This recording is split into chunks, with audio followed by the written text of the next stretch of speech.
Okay, we're here with Steve Palayo, of course, representing Santa Cruz and Vitar, Philippines.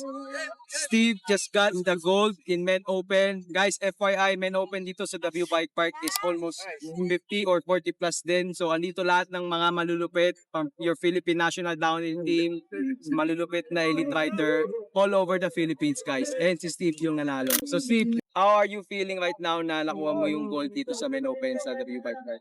I felt na para ako nanalo sa nationals na downhill na agad. Kasi nandito yung mga malulupit na lalo na coach ko, Nino Eday, si Kim Catalbas, si Kimi, lahat ang gagaling nila sobra.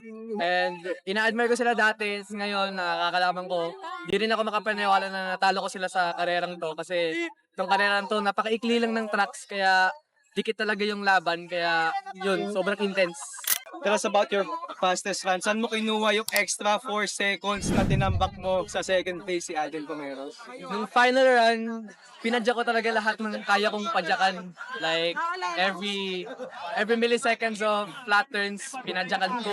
Kasi alam kong doon lang ako makakabawi kasi maikli lang yung luso. Kaya, ayun, medyo merong mga errors din, tika ng mga close calls.